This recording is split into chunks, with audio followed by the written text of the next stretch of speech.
Okay, good evening, everybody, and welcome to the June 23rd Regional Council meeting. I'd like to acknowledge that we are holding this meeting on the traditional territory of our friends, neighbors, and Treaty 8 partners of the Fort Nelson First Nation, as well as the Prophet River First Nation. We also extend our appreciation to the Kaska Nation for their willingness to share the land. It's only really just come to my attention that they feel that Fort Nelson is really part of their traditional territory. So I've added them to the land acknowledgement as well. We recognize the treaty and the rights within that treaty. And further, we celebrate the contributions and enduring presence of the Métis people in our region. Please be advised that tonight's meeting is available to the public to attend virtually and is being streamed and recorded. Council, do you have any additions to tonight's agenda? Staff, do you have any? No? Okay. This is an opportunity for the public to comment on anything that's on tonight's agenda. We in the gallery, I don't see anybody. Anybody online? Besides the delegation? No? Okay, so adoption of the order agenda is in order. Please move by Councillor Enex, second by Councillor Souls. All in favor? Any opposed? That carries. There are 4 sets of minutes. The June 2nd Committee of the Whole meeting, the June 9th Committee of the Whole meeting, June 9th Regional Council meeting, and the June 11th Committee of the Whole meeting for adoption. Moved by Councillor Grimling, second by Councillor Enex. Are there any errors or omissions?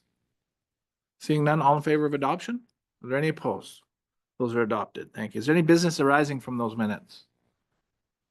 Staff? No? Okay. That then brings us all the way to section 7 of the agenda, which is delegations. Tonight we have Mr. Philip Kenny from the Midnight Sun Estates Limited. He's here to speak to the OCP amendment and the site-specific zoning bylaw amendment that's on the agenda tonight. Mr. Kenny, welcome. The floor is yours. You have 15 minutes to let us hear your thoughts with respect to the zoning. Okay.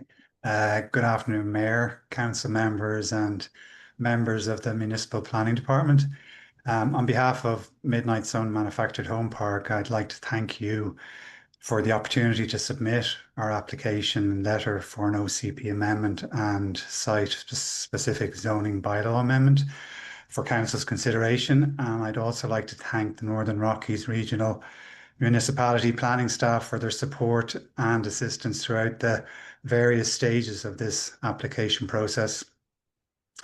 Our application proposes to reinstate the zone type that will allow Midnight Sun to functionally operate its 48 pad park and thereby continue to offer an affordable housing option for its residents in Fort Nelson, in which to keep their homes as it has for over 54 years since the park's inception in 1970. Midnight Sun tenants, your neighbours, family members or friends of the many residents in Fort Nelson, are facing increasingly difficult times as a direct result of the current zoning. Homes that should have been removed or demolished within the park have remained and are a constant eyesore and, more concerning, a health and safety issue for everyone within the community. Abandoned homes attract vagrants and a criminal element that are vandalising and stealing from them, with the added constant risk of being set on fire.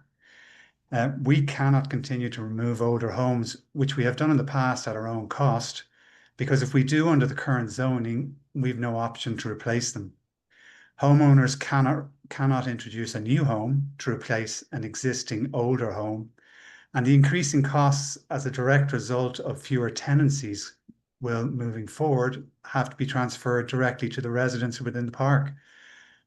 The effect of this will have wider ramifications for the community as a whole. Families in the park may be forced to leave their homes and move away from the town. Some already have. Each of these families forms a very important economic and social part of the town.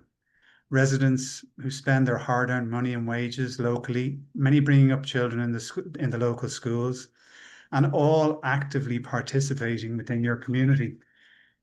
In a time when housing within every community is a major issue provincially and nationwide, the Midnight Sun Park wishes to be able to continue to provide a responsible, cost-effective safe and secure option for all of its residents, many of which have families who have lived and worked within this community their whole lives and call Fort Nelson home. In just the last few months alone, Council has received letters from the Ministry of Housing and Municipal Affairs stressing the need for the diversity of housing still needed by people in our communities. Premier David Eby's recent letter advising of the up-and-coming Union of BC Municipalities convention in Victoria this September, and his intention to continue working with the municipalities to strengthen community resilience and growth, particularly in the face of unprecedented global challenges. And the Mayor of the City of Campbell River has just written letters to all resource-dependent communities in British Columbia about the survival of these very specific and special communities. When the Midnight Sun Manufactured Home Park was rezoned after 2008 and up to 2013, over 38 years after its creation, Fort Nelson was growing, industries were flourishing, and the town was still attracting new business and residents. Since that time, however, as everyone is aware, the town and many similar towns have sadly seen a complete reversal of this prosperity. Moving forward, we all hope to see things change for the better, but as things currently stand, the municipality and town do not need another vacant commercial plot of land that provides no revenue for the community and forces its existing residents to leave. The town's current zoning of the Midnight Sun's land seems to encourage commercial redevelopment of the park.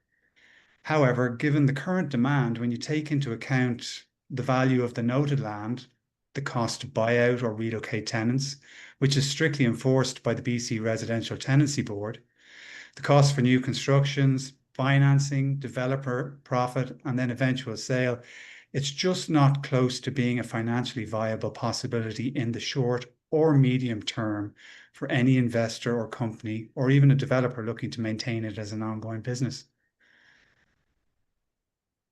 The change of the park's status to legal non-conforming and the municipality's interpretation of this after 2008, in addition to being rezoned, currently severely restricts the ongoing maintenance, running, updating, and replacement of homes. And this continues to have a catastrophic effect on the park's ability to operate efficiently and affects the park's residents directly. With the proposed change to the zoning, we would hope the Midnight Sun Park can then operate as it has historically since its inception as a fully functioning manufactured home park. Our residents, your neighbours, will then no longer be left with any uncertainty and feelings of vulnerability regarding the future of their homes and surroundings, and we can continue to work with the municipality to provide a safe and secure place for them to live and prosper within the Fort Nelson community. Again, I'd like to thank you, Mayor and Council, and members of the Northern Regional Municipality Planning Department for your thoughtful consideration of this proposed OCP amendment and site-specific zoning bylaw amendment.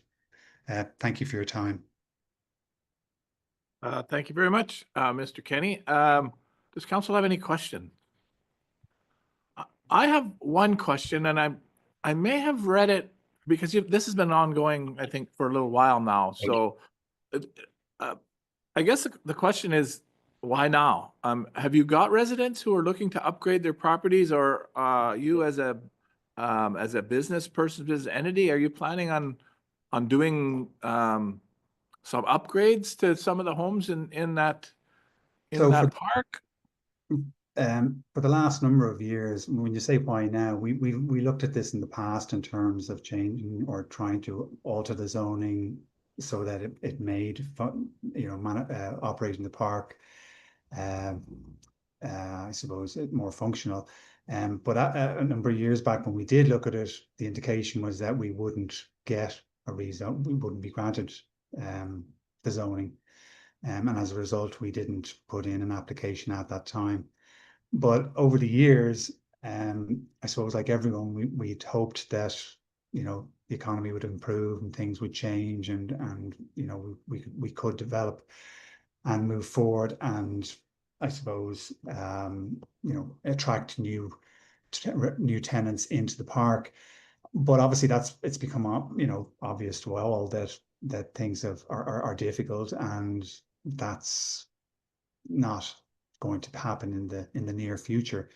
But coupled with that, we've experienced a number of homes being removed or taken out by owners, but we've also had the uh, had problems with homes being abandoned, and those homes are still in the park and need to be demolished effectively. In the past, as I mentioned, we've done that ourselves, and we've paid for the demolition, which obviously is quite a high cost to ourselves. And from our perspective, we feel that's very unfair. But that's obviously not your problem. That's our problem. With tenants just leaving their homes and moving away. But we obviously hadn't reached a situation where we realized that by actually removing the homes, we weren't going to be able to replace those homes. So by homes sitting there, there's a possibility of either refurbishing them or doing something with them. But by taking them away, the pads become useless. So the park is effectively, little by little, just dying.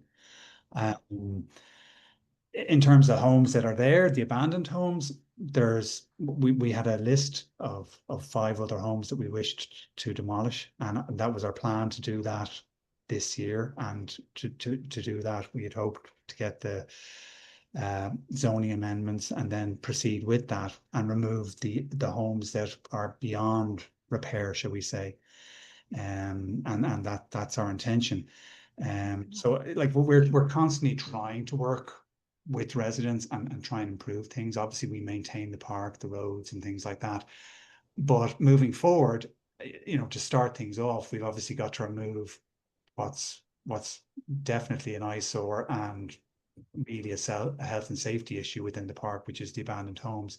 And to do that, obviously, and to operate effectively and efficiently, we need to have the correct zoning, and we need to have the ability to operate and function as a fully operating manufactured home park. And at the moment, we're not able to do that.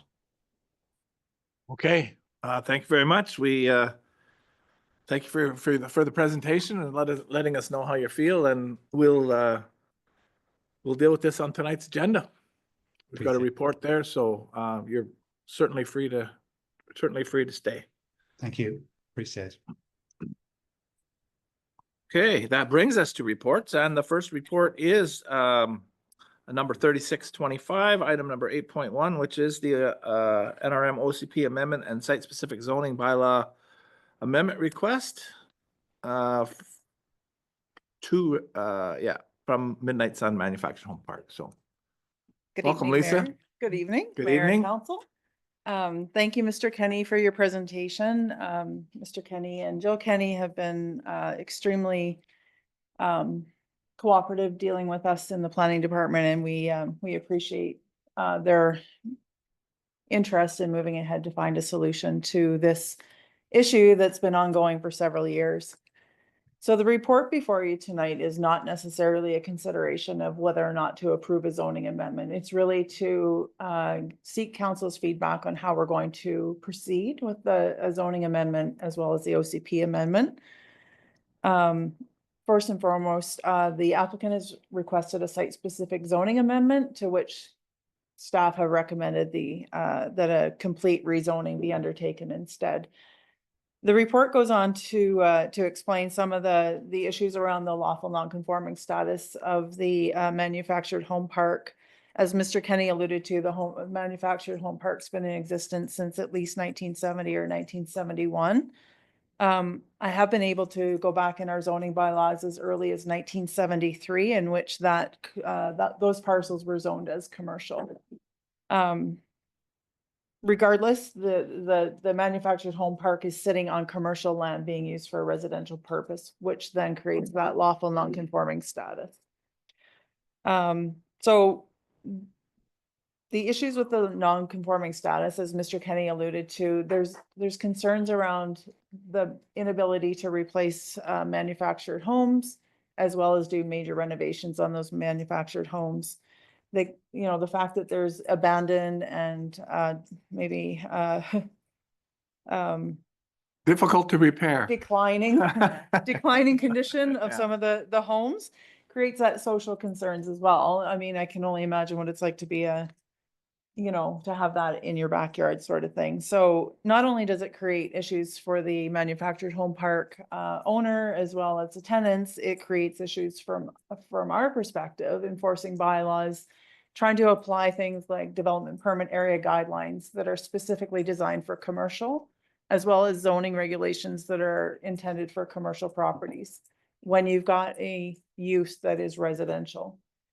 So the report goes on to talk about the OCP. So obviously the parcels that are involved in this application are designated as highway commercial under the OCP, which is intended to provide services for the traveling public. So things like motels, hotels, restaurants, that sort of thing. And then we go on to talk about the zoning context. So again, both 3 parcels are zoned as highway commercial as well as service commercial. So as I mentioned earlier, the application requests a site-specific zoning amendment. However, staff are recommending a complete rezoning. So a site-specific zoning application would essentially retain that commercial designation, but allow residential use, which would mean that the core zoning of that parcel would remain commercial, to which we would then have to apply things like commercial development permit area guidelines and zoning and everything else. So instead, we recommended that a site-specific a standard zoning amendment is undertaken where the zoning would be considered to be changed right from commercial to residential, which reflects that actual use as well as the intended use into the future. So the report outlines some staff recommendations. So the first recommendation is to initiate an OCP amendment. In accordance with section 475 of the Local Government Act, Regional Council is required to provide some input as to what consultation for a zoning amendment will look like. So that's one consideration for council tonight. And then the second recommendation from staff is to actually undertake a standard rezoning as opposed to the site specific. And the rationale for that approach is included in the report. In addition to public consultation associated with the OCP amendment, the zoning amendment would also require referral to the Ministry of Transportation and a public hearing as well under the Local Government Act. There are resolutions proposed in the report that reflect those recommendations, and I'll open it up to council for any questions. Okay, thank you very much for that presentation, an overview of the report. Councilor Roper. Just a quick question. What's the timeline for the process for the complete rezoning? How long could we anticipate the final zoning to be put into place? So we would have to address the OCP amendment first, but we can do both concurrently. So council would have to adopt the OCP amendment before we could adopt the zoning amendment. That's in legislation. However, we can run the processes concurrently. So having said that, the first thing that we need to address is the level or the extent to which regional council would like to undertake public engagement related to the OCP amendment, and we could get that underway. If it's as simple as public notification, there's timelines in the Local Government Act that we have to adhere to. It's essentially not more than 10 days before council would adopt, sort of thing. So if everything ran smoothly and we did the basic, we could probably have a report to you on July 14th for first and second readings. We would then undertake public notification, and then we would look at adoption in August. Yep, follow up, go ahead. And this option would satisfy the applicant's desire to run the park as a full manufactured home park, as opposed to, say, the spot zoning, which they were requesting. Will this satisfy their needs? Both actually would satisfy their needs. So if regional council felt it was appropriate to proceed with a site-specific zoning amendment, it would retain that commercial zoning designation. Commercial zoning. But then it would allow for residential use.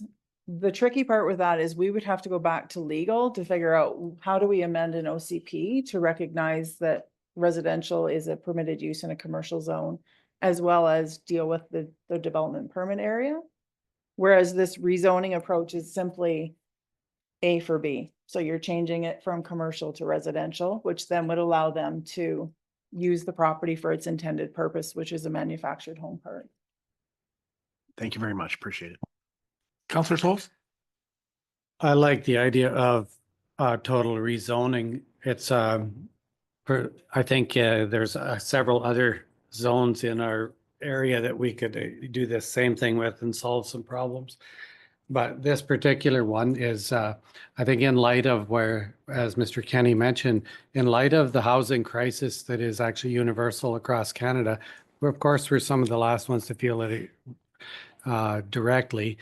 But I know that where you have, or the idea of developing new lots to set up mobile homes on or manufactured homes on is a lot more complicated than moving onto a park that's already plumbed for such things. And I think that given the focus that the province their messaging is that this is one of the ways in which the infill will take place rapidly is by embracing manufactured homes mobile manufactured homes as one of the mechanisms. Unfortunately, we lost, by the time that announcement was made, about a week later, the largest manufacturer of mobile homes in BC shut down. Little hard. They said it was hard doing business in BC. Anyway, the messaging still is the idea that we should be embracing this. And I think that it's a fast track. But secondly, I think it's really important that in the future, we can actually come back to this. If you need that piece of, you notice that piece of property is a two-piece property that's split by the avenue behind it. And I think that if you ever got to the point where the highway commercial is the main driver in our economy and the economy was flourishing, then you look at that again at another time. But I think a solution, a lot of solutions to problems are found when you actually call something what it is. And this is a residential area and it is a manufactured home park. So let's call it that in our bylaws. Thank you. Anybody else? So I'll kick in. This actually, very first place I owned was in the Midnight Sun Trailer Park.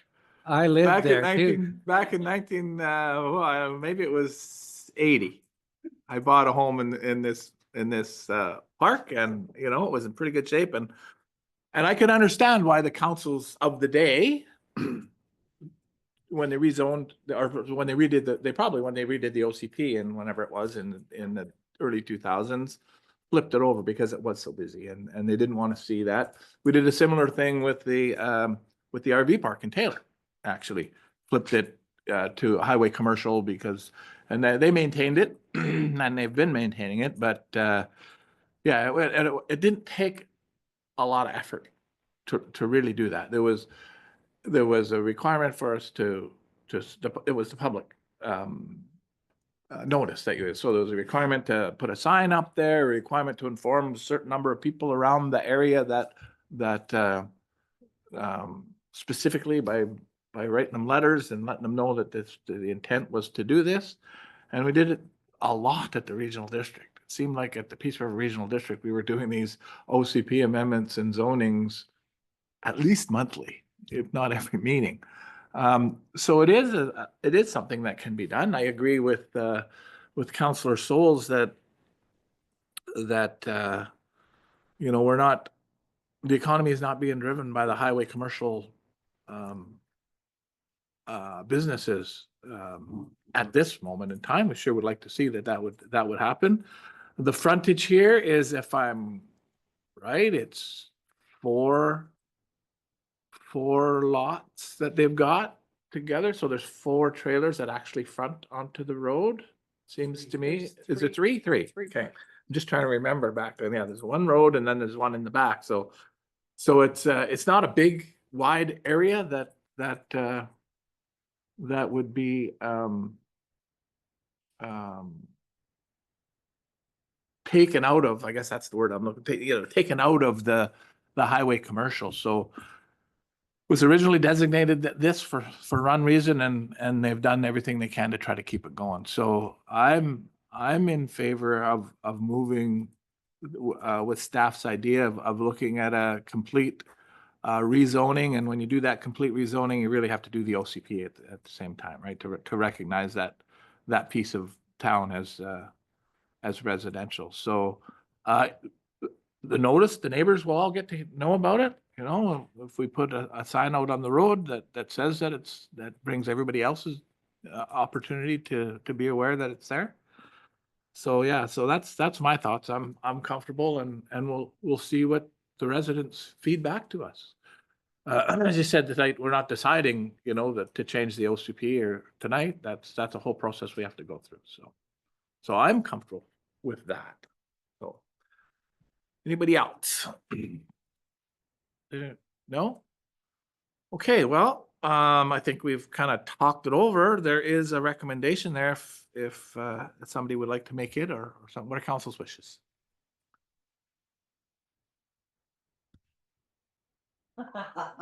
It is long.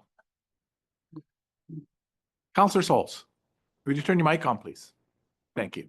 Yes.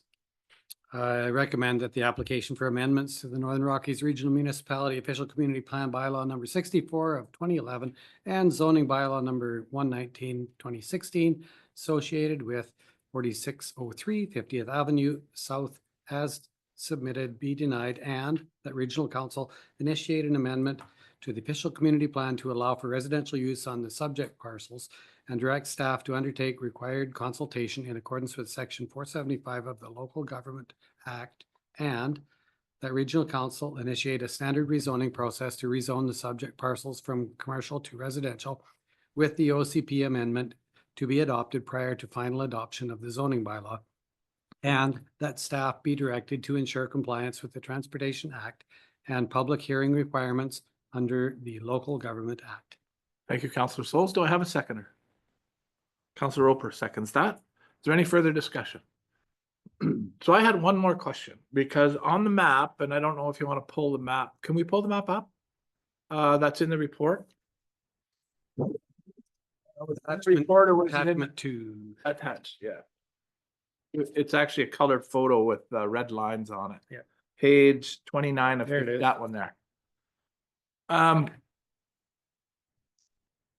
So outside of that,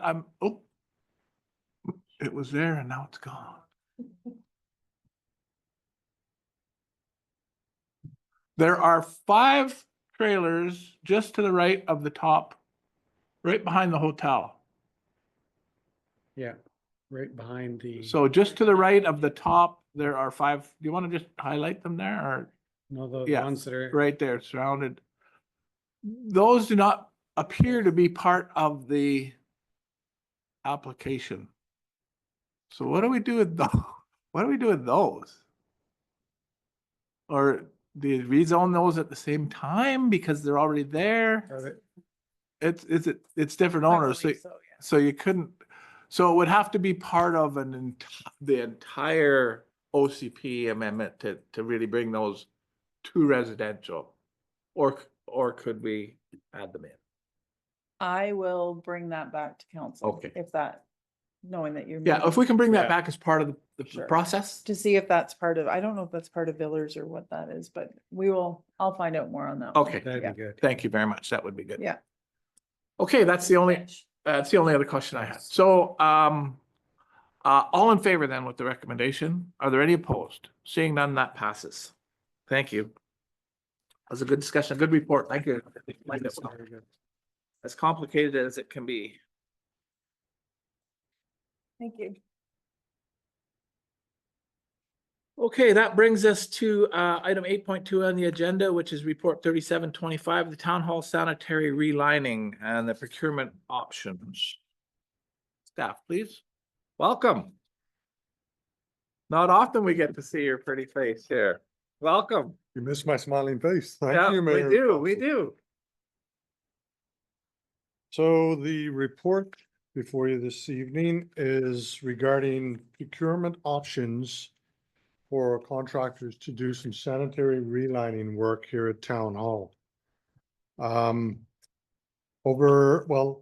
Since August 2024, I've tried to reach out to a few different contractors to get some feedback and quotes to do some of this work, and it's been quite difficult. Some of them, there's been no reply. I've only received one quote. That company, I reached out to them on November 18th. They had a quote to me by October 22nd, or sorry, November 18th, and I had the quote on the 22nd. So it was a pretty quick turnaround. And as you can see in the memo from KWL as well, this is a pretty niche type of work. There's not a lot of companies that do it. Most of the companies that do this type of work prefer to do big municipal sanitary infrastructure, not internal building work. So not instead of, but with doing the previous research and trying to reach out for the quotes, not being successful, and to stay in line with the NRM's purchasing policy, I'm bringing this report to you today with KWL's memo to see if council has an appetite to direct award this contract to EnviroJet Services out of Prince George. Yeah, so I can leave it with you guys for any questions or comments about this. Thanks, Sean. Does anybody have any questions? It's pretty straightforward, I think. Oh, Councilor Roper has a question. Are we able to obtain references from other clients that have had similar work done from the company? That's one of the recommendations from KWL, as well as in the report, that we get 3 references for this company before we actually move forward with the direct award to them. Thank you. Councilor Knox? No, I was just saying there that, really, if they're the only ones bidding on it, we really don't, have any other options. Yeah, they're the only ones interested in, yeah, and a good job to get a professional organization to have a look at them and their report. They're saying that it's in line with what this would cost, in other places. So that's good. So yeah, I'm certainly comfortable with moving forward if we obtain those references for sure. Absolutely, no, and I can't take credit for the reaching out to KWL. As CEO Barry guided me on that one and gave me some insight, so that was appreciated as well. That's why we pay him the big.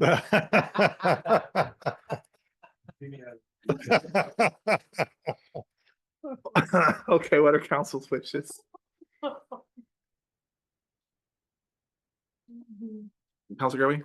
Yeah, I'll make a motion that Regional Council approve a direct award contract to EnviroJet Services Limited in the amount of $210,000 to undertake sanitary sewer line servicing at Town Hall, subject to confirmation of satisfactory performance on similar past projects. Thank you. Moved by Councilor Gurley. Do I have a seconder? Councilor Enox. Is there any further discussion or questions? Seeing none, all in favor? Are there any opposed? Seeing none, that passes. Thank you.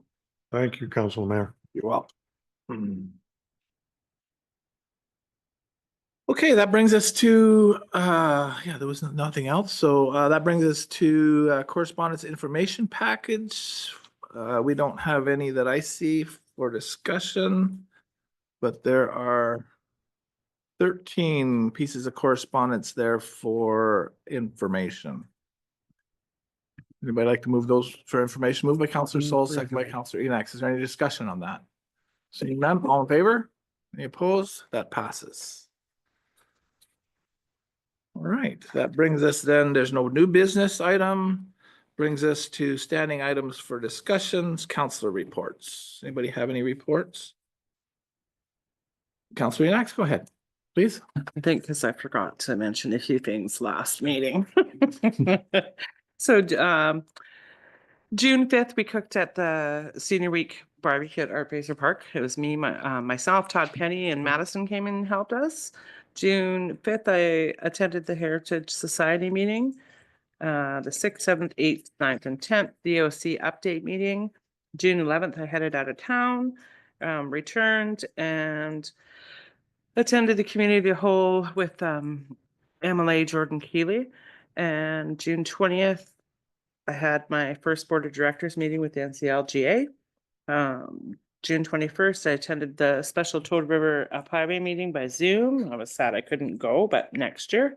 And yesterday was the charity bed race, and it was a great time had by all. And we cooked, I think, 120 hamburgers plus. Good. Good. Thank you for that. Counselor Goodwin, did I see your hand? No? Okay, Counselor Soldier, Counselor Roper?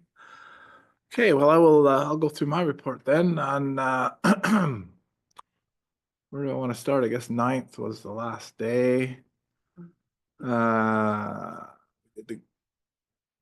POC, then EOC, I went to the powwow in Dawson, or sorry, in Taylor. It was an excellent powwow, well attended, beautiful regalia as always, and it was a great time. Had an opportunity to talk with a few of the chiefs who I haven't spoken to in a little while, so it was good to come up to speed with them and some of the things that they were doing, as well as some of the councillors and regional district representatives that I've had experience with in the past, and was good to see everybody and reconnect with everybody for that. With that, on the 16th, I attended the Phoenix Theater Management board meeting.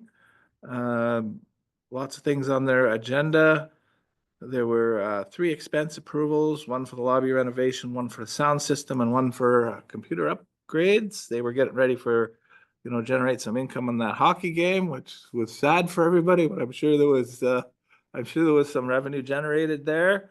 And then there was some early and general discussion about the BC Hydro Site C Theater and the opportunity perhaps to bring that to the community.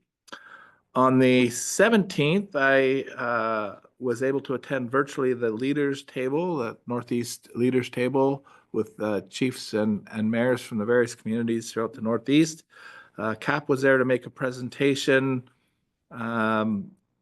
We've heard most of the things from CAP before.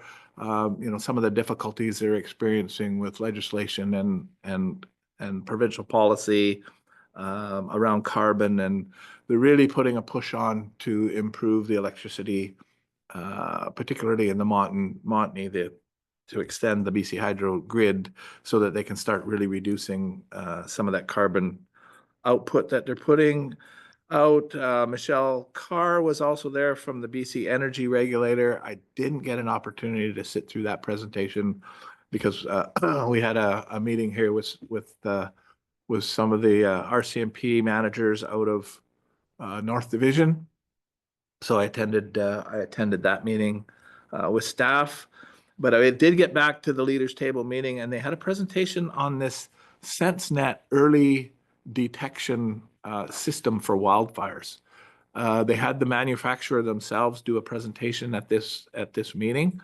The system looks really, really good for small communities, like First Nations communities that are remote. That you could surround the community with these sensors, and these sensors, they use electricity, but they can use a solar panel to run them, and they can detect fire, small fire, like a campfire size fire, up to 500 meters. And because it doesn't need to see it. It uses the gases essentially that's created by the fire, the unburned gases by the fire, float around, and these things pick up that. And then they're able to talk to each other up to 10 kilometers away. So they communicate with each other and then eventually come back to a central location fire department or, an office somewhere that sends an alarm that there's a fire indicated. They do get some false positives, but they say false positives are a good thing, right? If you go out there and you find out that it's just a campfire that somebody's had, good, you've gone out, you've checked it. But it's that these systems are that sensitive. And it struck me that if BC Hydro doesn't want to clear their lines, seems to me that this is something they should be considering putting up. Because they could put one every 500 meters on their pole, and if there's ever a fire that's created, they would detect it and let you know immediately. And it would get away from having to send fire departments out in wind events. And so I think it was a worthwhile presentation. It was, and the city of Vernon actually has one up around Vernon. And the golf course at Predator Ridge, they surrounded the Predator Ridge with these things, and the reports are getting back is that they're good. I do remember seeing them at UBCM. They had a booth set up at UBCM. Well, I want to say it was last year, but maybe it was the year before. I can't remember exactly. I did not stop, and I probably should have. But I know our committee is interested in sort of looking at this idea, and I've got some contact names, so maybe we can get them to do the same presentation for us. So that was really good. That was SenseNet. Also at the meeting with Jordan Keeley, and that was recorded, so people can have a look at that. Toad River meeting was good. Many of you were busy that day and or under the weather, so we didn't have quorum, but we did it as a committee the whole meeting, and there was a lot of things on the agenda, and so you all have the agenda. I came away with 3 notes of things I need to be, paying attention to. There was a lot of discussion around right-of-way clearing by the highways in that fire, and whether or not the highway, because there are lots of trees laying down on the ditches of the highway because they felled them. They saw them as danger trees and they felled them. They're still there. So that's up to the highways department to clean that up, and they can debate whether it's the province or whether it's the feds who are going to do that, but there's not a lot we can do about it. Of course, Wildfire says it's not their job to clean up after what they do, but we'll watch that and sort of watch that and see whether or not we need to do any advocacy work if they don't clean it up after. So that's sort of where we left it there. Dan at Muncho at the Northern Rockies Lodge had some good information with respect to the closures of the highway and what has cost them.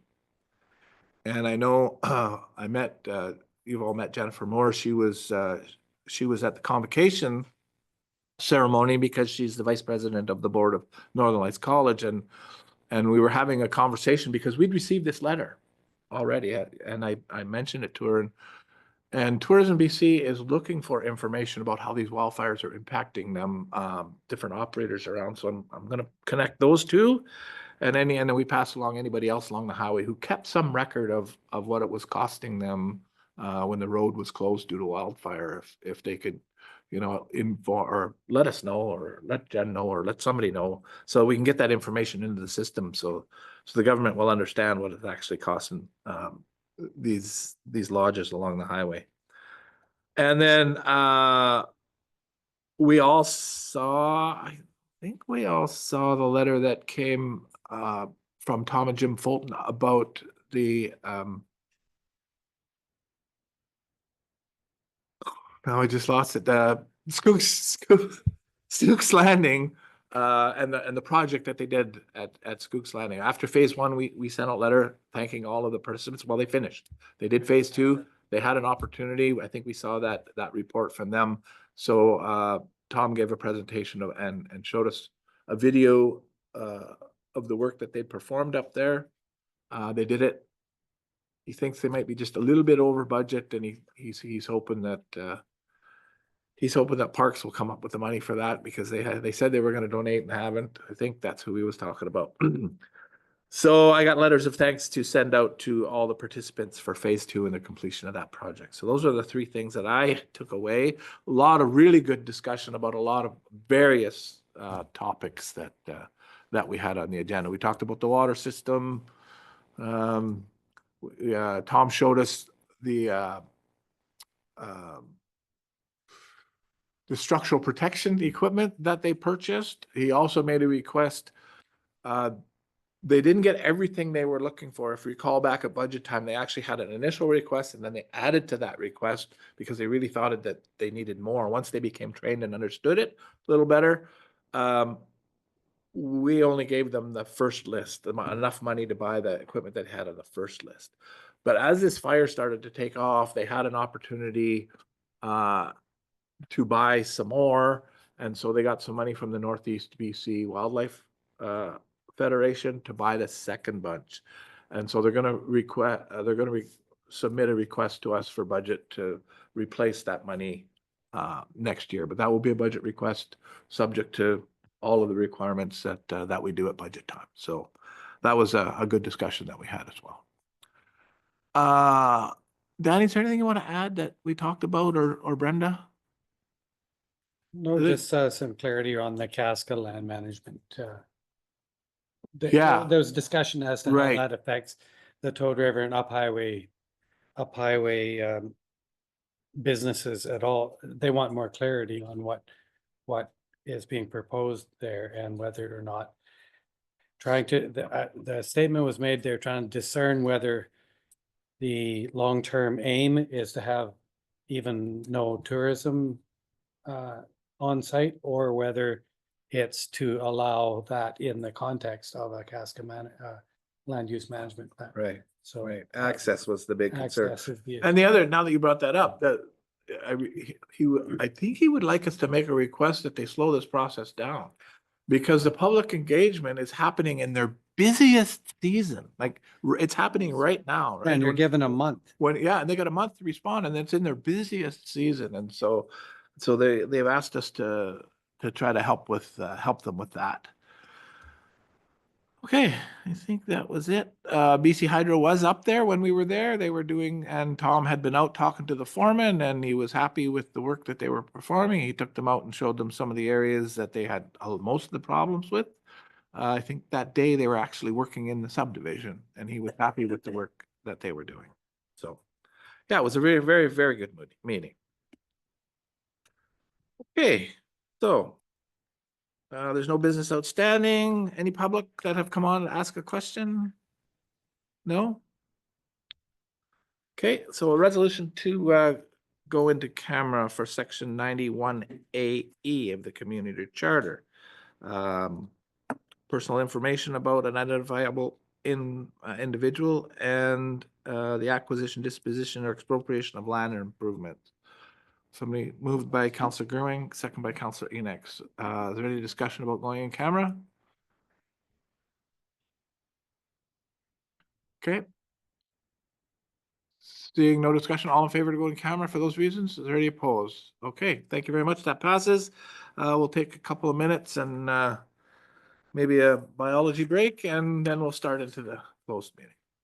Thank you. Okay, thank you, everybody. We are out of the in-camera session. We do have one report to rise with. Great.